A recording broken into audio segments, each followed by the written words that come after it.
Hi, I'm incredibly excited today because I'm standing outside of a stationery shop here in downtown Toronto called Wonderpens, and I've been wanting to get out here for the longest time. I just never thought I'd get the opportunity, but I happen to be pretty close by for work in Guelph, here in Ontario.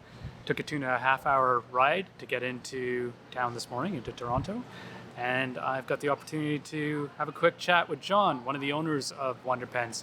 He and his wife Liz started Wonderpens over 10 years ago, and they've just passed their 10-year anniversary.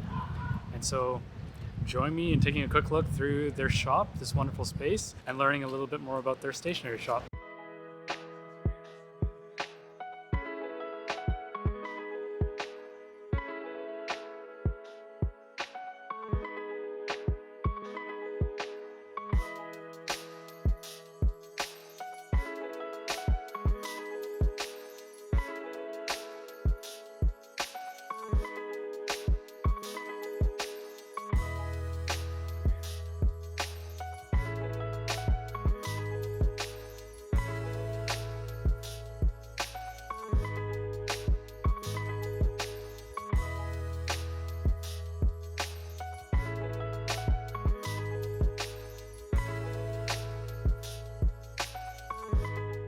So good morning, John. Morning. Morning. It's afternoon, isn't it? Yeah. Just about.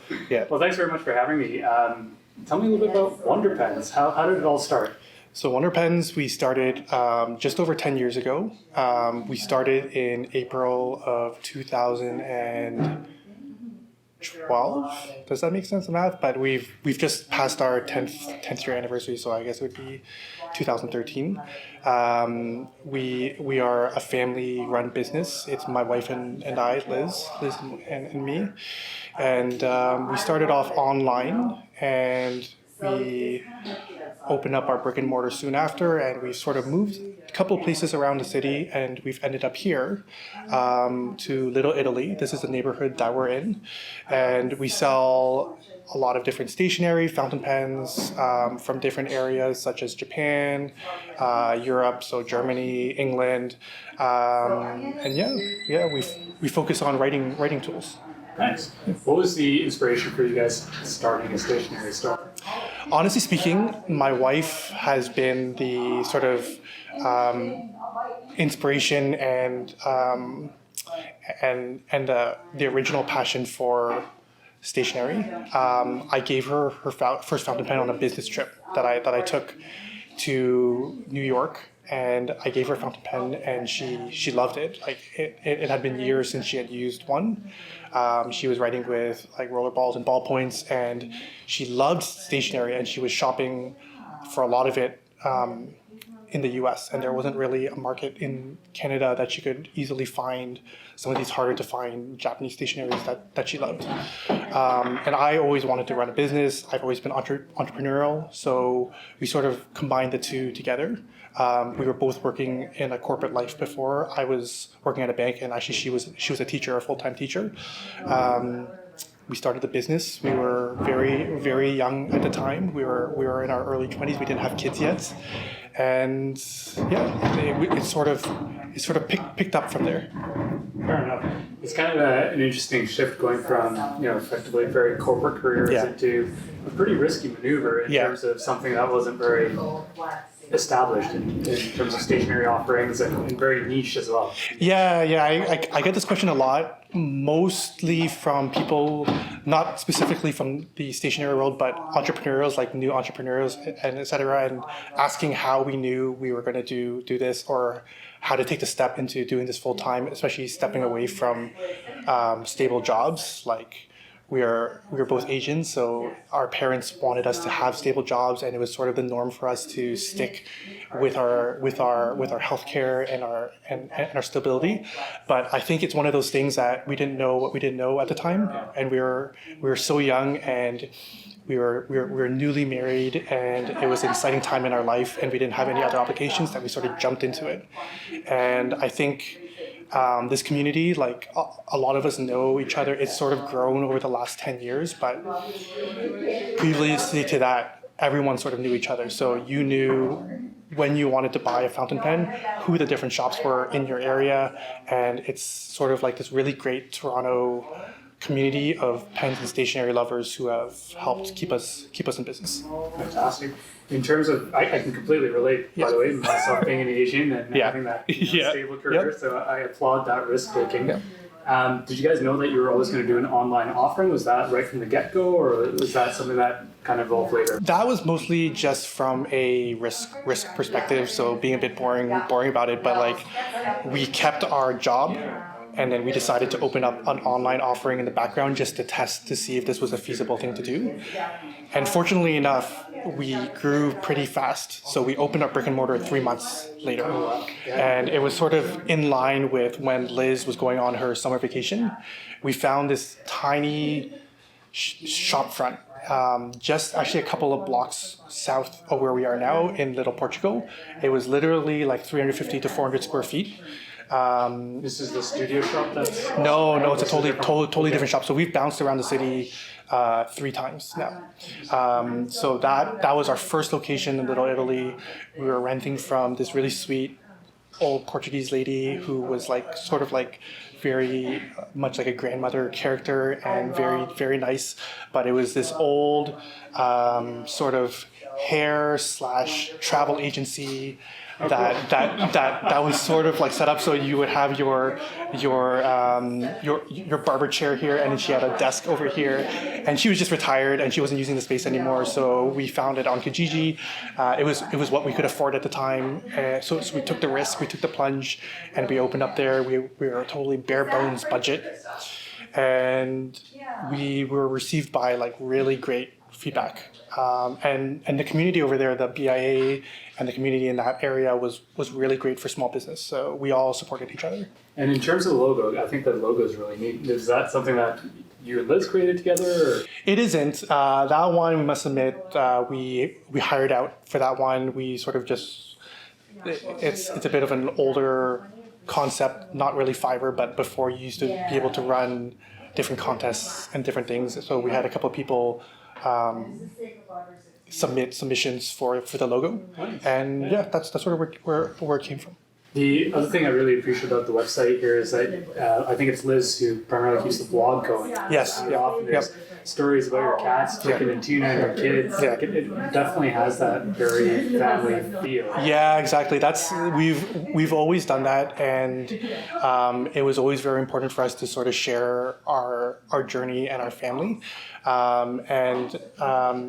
we still have customers to this day who newly find us, like who are brand new customers, and they tell us that they read the blog from beginning to end, which is really interesting, because it's also sort of a catalog for our lives as we look back, and we share this also with our kids to sort of show them the stories behind what has happened in the last 10 years. It's a really interesting scrapbook and story to review. Like for us also personally, like I look through it periodically, and it's very interesting. And by the way, Chicken and Tuna also have their own line of pennies now, apparently, and stickers I saw. We didn't know that they would be actually so popular. It was They're cats. Yeah, exactly. And so we tell the story sometimes too, but we've always been dog people, and we had a dog before named Super, who also was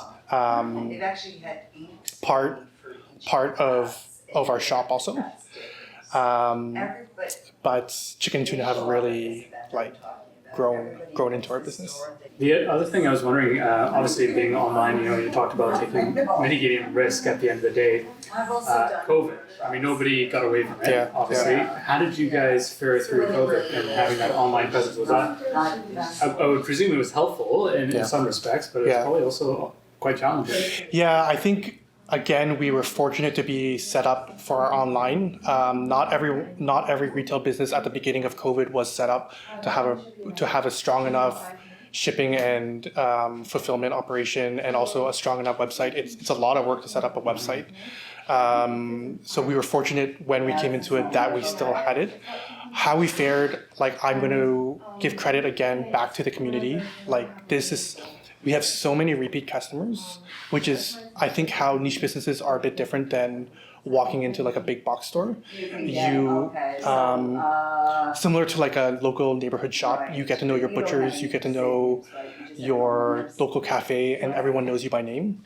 We have always been interested in doing that and being part of the community we are in here. Pre-COVID, we used to do it a lot more, but we're starting to wrap it up now, offering different community events such as letter writing club and different types of meetups like we're going to be running a traveler's notebook meetup. So just to get people in the door, not necessarily needing to spend money with us, but just like building community and getting to know everyone. Right. The other thing that I was wondering about here in terms of coming out of COVID, how have things picked up, right? Are you getting that same kind of level of traffic, or have things dramatically shifted? I think it's hard to describe. COVID was an interesting time in terms of when COVID first hit, no one knew quite what to expect. Right. And there was a lot of scrambling. And at the end of the day, even though it was tough, again, we were sort of supported by the community.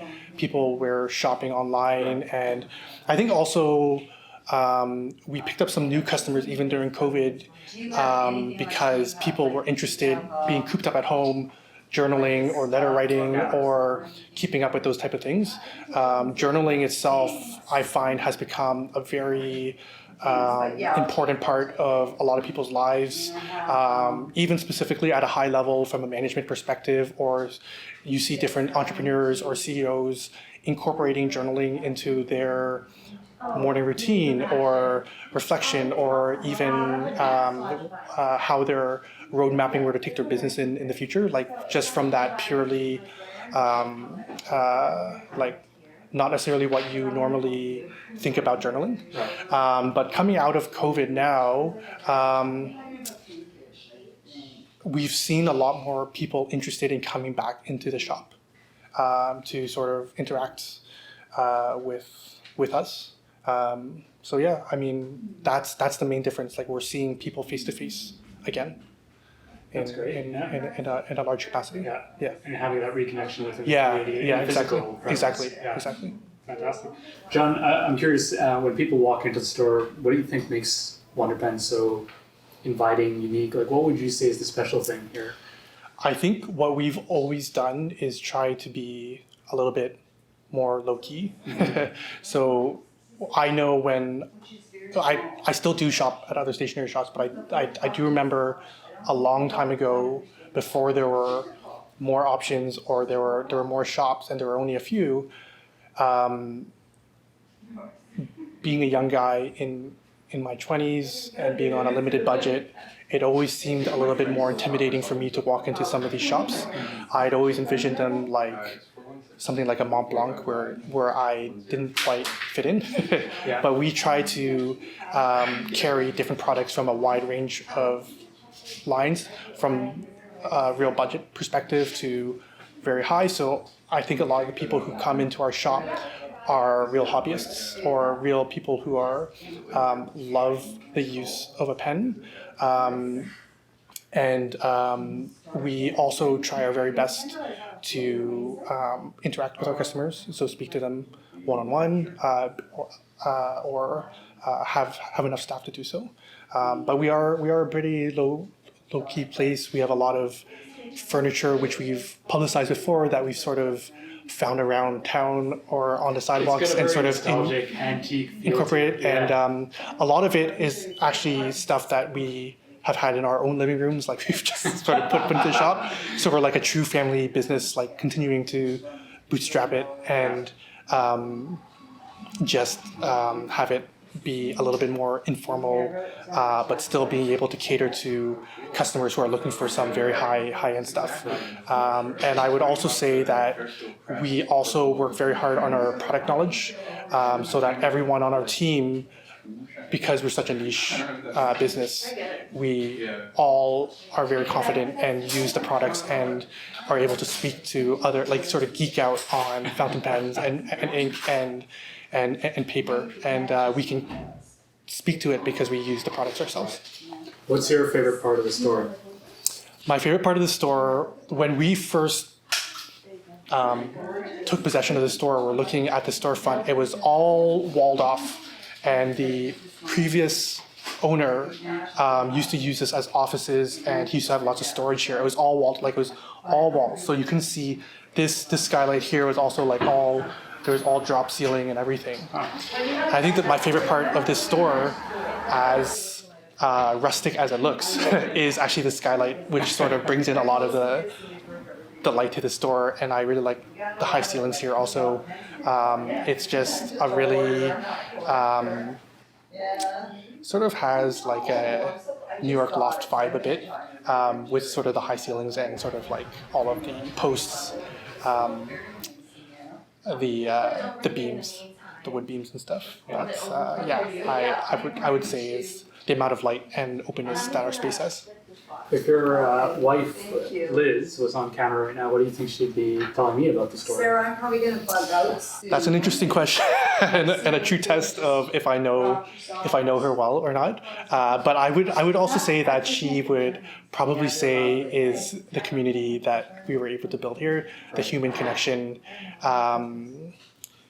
She runs most of the events that we do here, or a lot of them, like the meetups and stuff, or at least she participates in them also.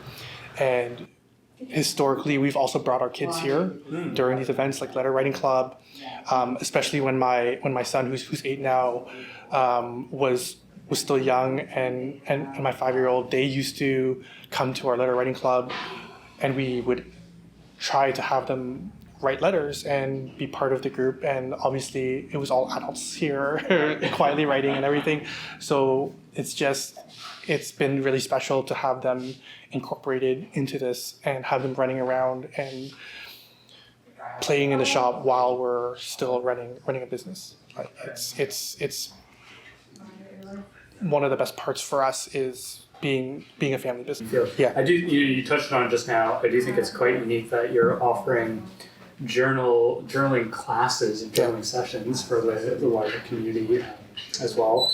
Letter writing club, pen paling, you know, a little bit of a throwback to old school mentality. But I find that it's really fascinating because your business is very much focused on, as you say, that kind of community feel, but really just trying to bring forth stationery and that kind of return to analog.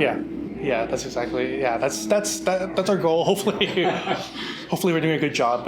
But yeah, that has always been our goal. It's always been our goal. Yeah, like I know a lot of people come to us for fountain pens, but we also don't poo-poo like pencils or like wood pencils or gel pens or anything like that. Like me and Liz, like we've traveled to Japan a couple of years ago just to check out their stationery stores there too, and just having sort of the large tables full of all of these different disposable pens and gel pens. It's like really magical, like picking through them and like trying them out. So it's always fun. We're about halfway through the year here, John. I'm curious, what feels exciting to you for the second half of the year? Second half of the year is always more busy for us because we're obviously closing into the Christmas season, which is a busy time of the year for us. What we're excited about are all of the new releases that are coming out. There are a lot more companies and different editions that are being rolled out. We of late have also been expanding our washi tape and stamp offerings, which we found that people are really excited about and are having a lot of fun with, which me personally, I didn't foresee that would be the case, because although Liz and our kids were using the stamps, I never really used stamps other than in elementary school, but it's a lot of fun because there's so many different designs, and it's sort of like just a low cost treat to get, and you get all these different fun things to add to your letter mail or to your journals and different things like that. Yeah, it's interesting. I would say I'm not a stamp guy myself, but they're getting so intricate, the designs and stamps now. It's quite designer actually. Yeah, and I think it's like not really intimidating. Like if you're just coming to a stationery store, you don't always want to buy like a $50 bottle of ink or like a $100 pen. You might just want to like look around and get like something new to add to your to your stationery. And like you have kids, like I think like stamps would be a lot of fun, just like stamping around, and like washi tapes are fun too because you can just sort of add them to anything. You can add them to your homework or to your notebooks or anything you want. So it's a lot of fun. And you guys are also part of the pen show, is that right? Yeah, the Toronto Pen Show, which has been going on probably for the last 6 or 7 years. It's held at the Toronto Reference Library. Okay. And a gentleman named Philip Aiken started it back up. Like, it used to be run a very long time ago. It stopped for a while, and then he rekindled it and brought it back.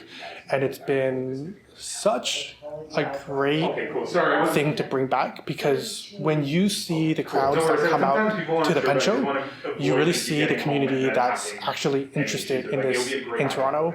But even people from outside of Toronto who come in, even from out of province, come to this pen show. It's really interesting.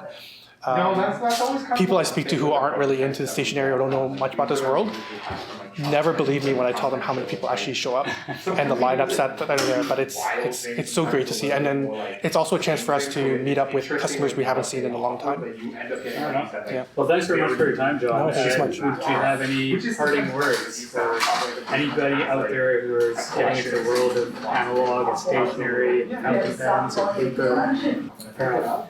For those who are wondering where Wonderpens is located in Toronto, what's the address? We're located at 52 Clinton Street, which is just on the corner of College and Clinton, which is a Little Italy, and we're pretty close to the downtown core.